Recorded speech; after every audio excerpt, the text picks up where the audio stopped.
Pourquoi partager mon travail sur YouTube?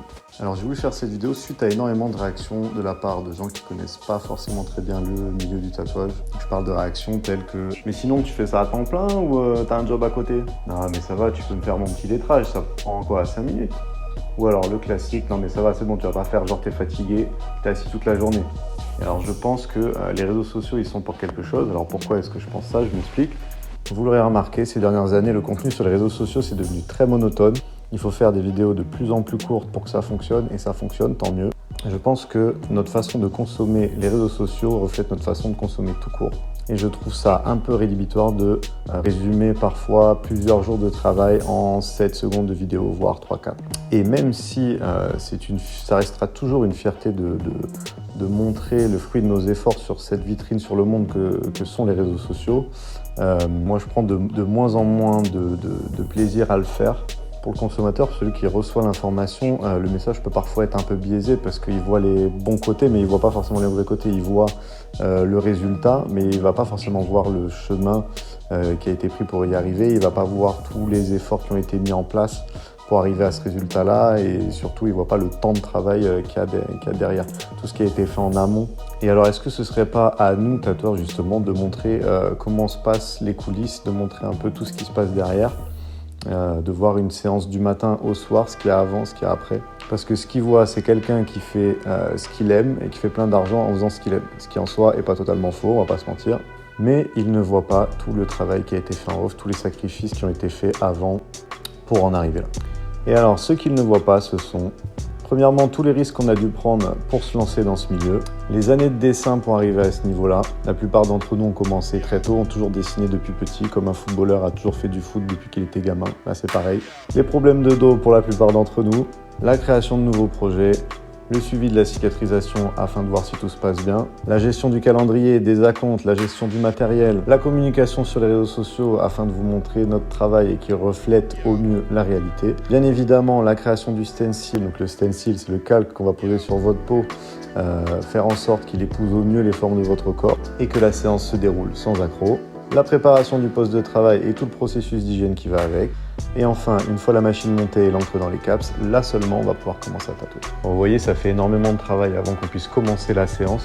Quand j'étais gamin, j'adorais regarder les making-of des films, genre Star Wars, tout ça, et voir un peu comment c'est fait derrière. Et ça, c'est un peu ce que j'ai envie de vous montrer, justement, les coulisses.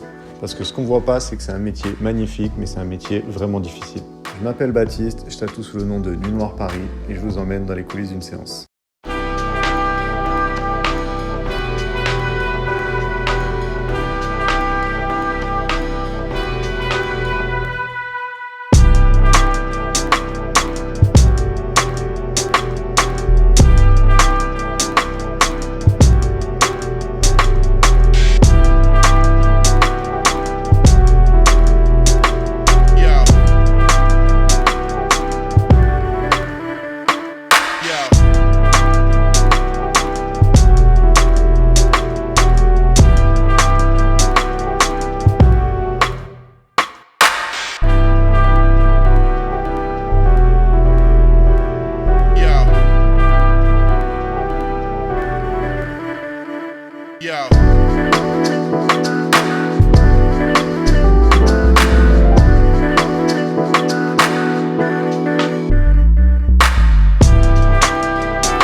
Yo.